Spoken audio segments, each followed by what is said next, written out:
Most people think calling roadside assistance is one of the safest things you can do during an emergency. You call for help. A trained professional is dispatched. They know exactly where you are. Within minutes, someone arrives. Simple. But for the people in these stories, that routine phone call became the beginning of one of the most disturbing nights of their lives. Whether it was a stranded family, a child locked inside a vehicle, or a dispatch request that should never have existed, each of these roadside assistance workers responded to what seemed like an ordinary call, only to discover they weren't walking into a breakdown. They were walking into something far more dangerous. These are 3 disturbing roadside assistance calls horror stories.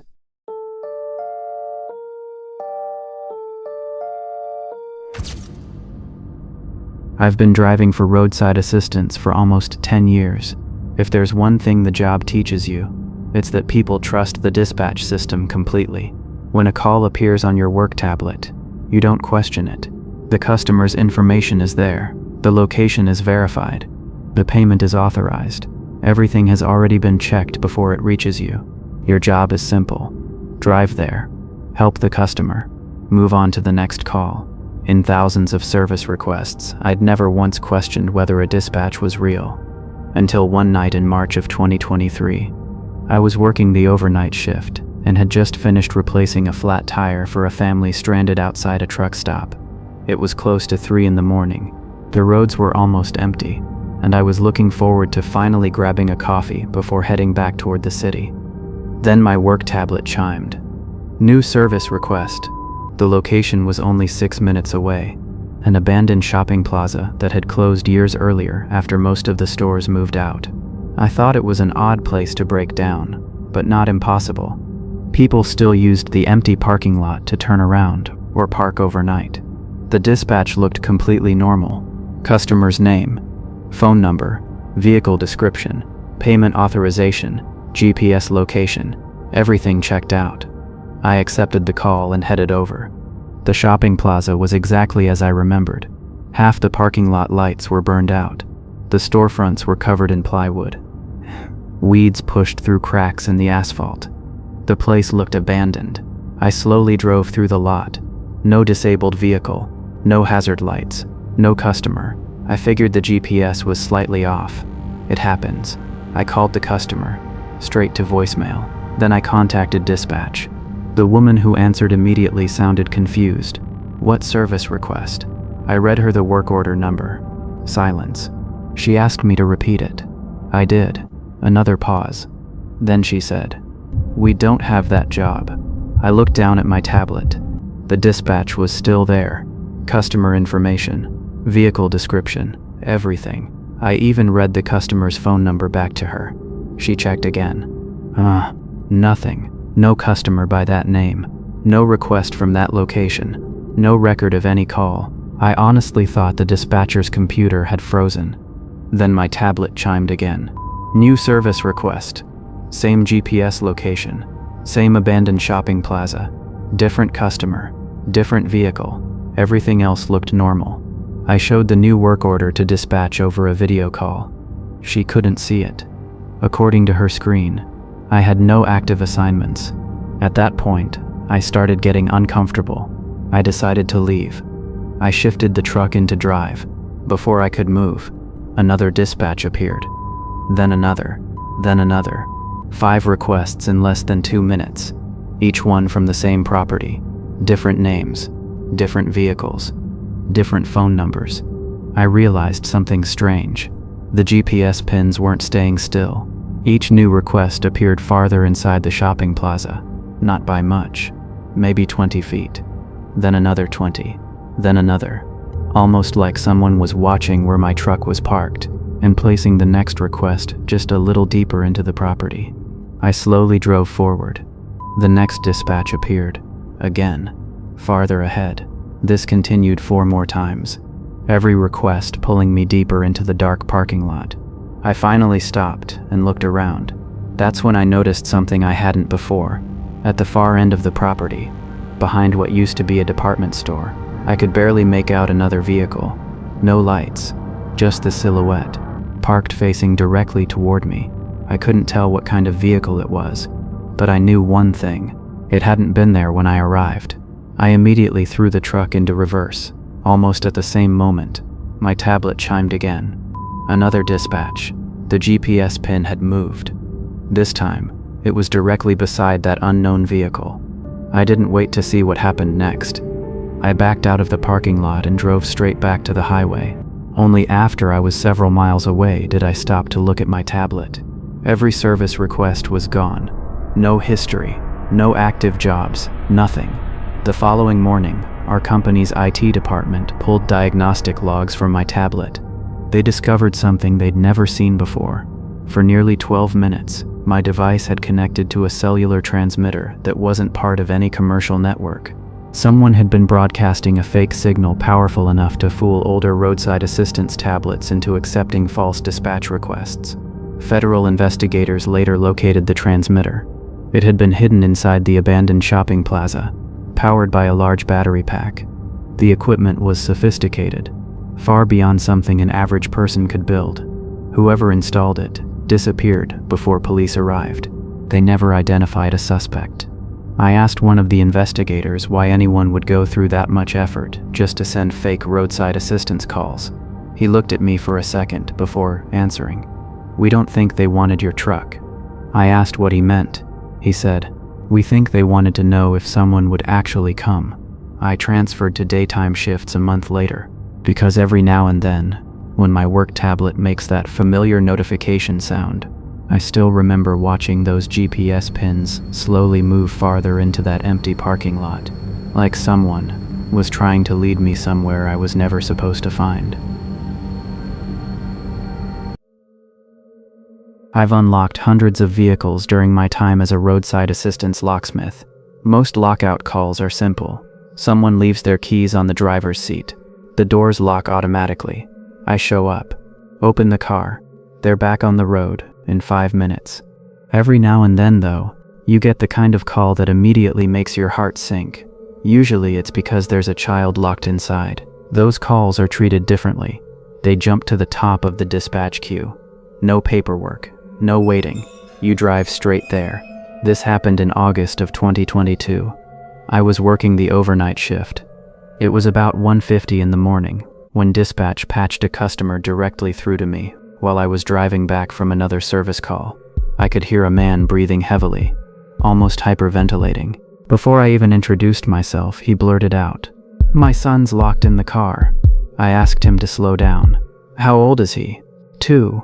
"Is the engine running?" "No." "Is he okay?" "I don't know. He's crying. Please just hurry." While he was talking, I could actually hear a little boy crying somewhere in the background. Not loudly, just enough to tell me the child was definitely inside the vehicle. Dispatch confirmed the location. A supermarket parking lot just off the interstate, about 12 minutes away. As I pulled out, the dispatcher stayed on the phone with the father, trying to keep him calm. The father kept apologizing. He said he'd stepped out of the SUV for only a second. The doors locked automatically. His keys, wallet, and phone were all inside. Nothing about the situation seemed unusual. It happens more often than people think. I activated my amber lights and headed straight there. The parking lot was almost completely empty when I arrived. A few scattered cars. Most of the stores were already closed. Near the far end of the lot, I spotted the SUV. Its hazard lights were flashing, exactly where dispatch said it would be. I parked behind it, grabbed my lockout kit, and hurried over. The child was inside, just like the father had said. A little boy sitting in a child's seat behind the passenger seat. He was crying. His face was red. But what immediately caught my attention was something else. There was no father, no mother, nobody standing outside the vehicle. I looked around the parking lot. Nothing. I called out, "Roadside assistance!" No answer. I walked around the SUV once, then again. Still nobody. The driver's window was clear enough for me to see the front seats. The keys were hanging from the ignition. A cell phone sat on the driver's seat. The child kept crying. I immediately radioed dispatch. "I'm here." I paused. "But there's nobody with the vehicle." The dispatcher sounded confused. "What do you mean?" "I mean exactly that. The kid's inside, but the parents aren't. She tried calling the father's phone again. We both expected voicemail.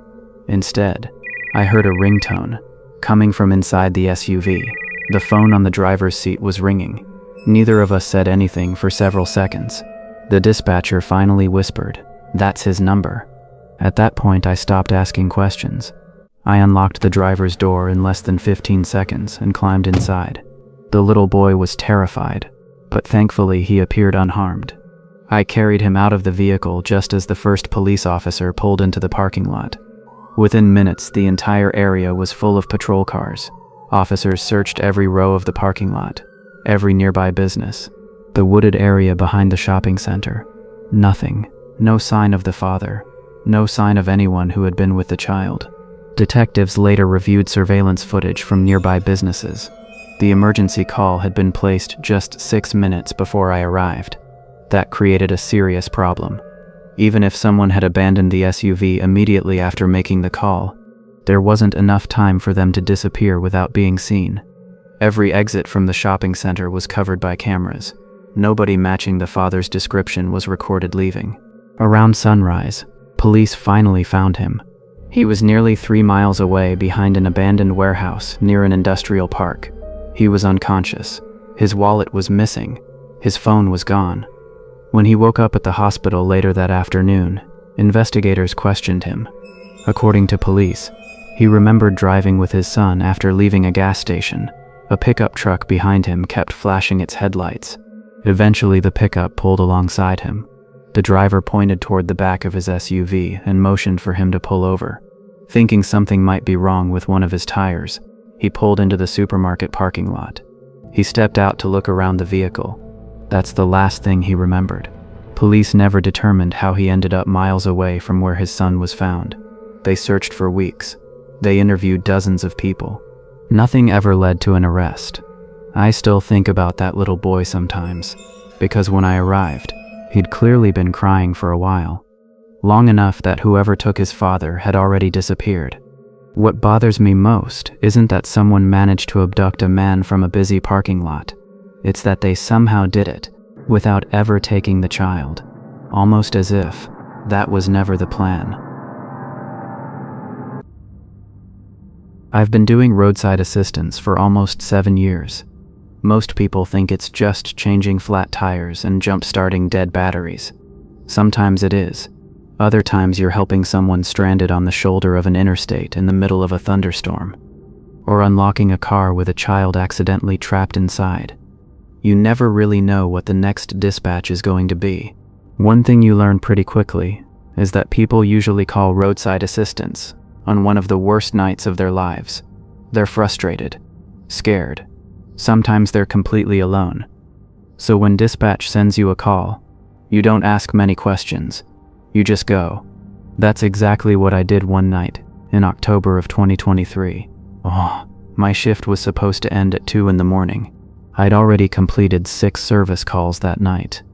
A flat tire, 2 battery jumps, a lockout, a fuel delivery, then one final tow. I was only about 20 minutes from the yard when my work tablet chimed. New service request. I actually sighed out loud. Everyone in roadside assistance knows that feeling. You're almost done, then one last call comes in.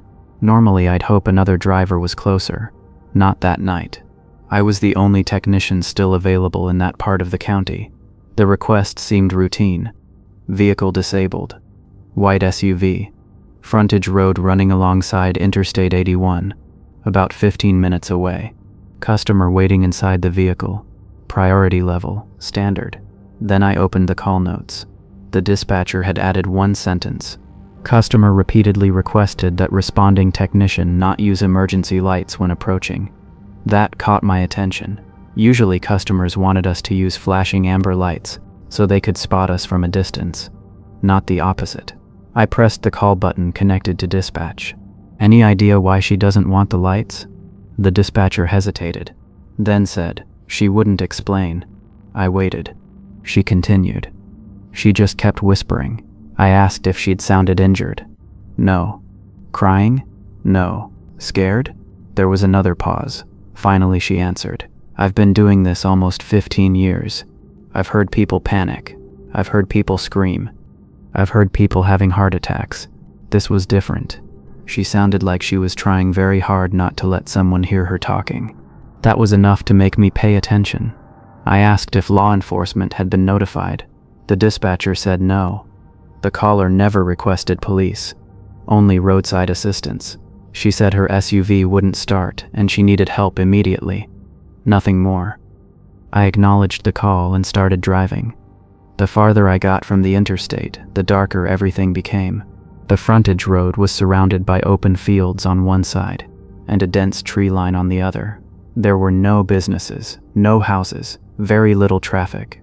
I passed maybe 2 vehicles the entire drive. About a mile from the GPS location, I shut off my amber light bar. I wasn't sure why I was listening to the customer's request, but something about the dispatcher's description stayed with me. As I rounded a gentle curve in the road, I spotted the SUV. It was sitting on the shoulder exactly where the GPS indicated. Its hazard lights flashed slowly against the darkness. The engine was off. No other vehicles were nearby. I parked about 30 feet behind it and grabbed my flashlight. The first thing I noticed was how quiet everything was. Normally when people break down, they're standing outside, looking under the hood, talking on the phone, trying to flag someone down. This SUV looked abandoned. I walked toward the driver's side. The windows were dark. I couldn't see anyone inside. I knocked on the glass. Nothing. I tried again. Still nothing. Then I looked through the driver's window. The keys were still in the ignition. A purse sat on the passenger seat. The driver's seatbelt hung loose against the door, but there wasn't a single person inside. I slowly walked around the vehicle. No footprints, no luggage, no signs of anyone hiding nearby. I picked up my radio. "Dispatch, I've located the vehicle." I paused. "But the customer isn't here." The dispatcher immediately sounded confused. "Are you sure you've got the right SUV?" I read her the license plate. "It matches." Before either of us could say another word, my work phone started ringing. The caller ID displayed the active service request. "The same customer," I answered immediately. "This is roadside assistance." For several seconds, I heard nothing. Then, very quietly, the woman whispered, "Where are you?" I looked directly at the SUV. "I'm standing beside your vehicle." Silence. Long enough that I thought the call had dropped. Then she spoke again. Her voice was shaking now. "No." Then she whispered something I'll never forget. "You're not." I frowned. "What do you mean?" Her breathing became faster. Then, barely above a whisper, she said, "He's standing beside my SUV." The line went dead. For a second I just stood there, staring at the empty vehicle. Then, without even thinking about it, I turned around. There was nobody behind me, nobody in front of me, just darkness stretching in both directions. I backed away from the SUV and immediately requested police assistance. While I waited, I couldn't shake the feeling that someone else was out there, watching the same scene I was.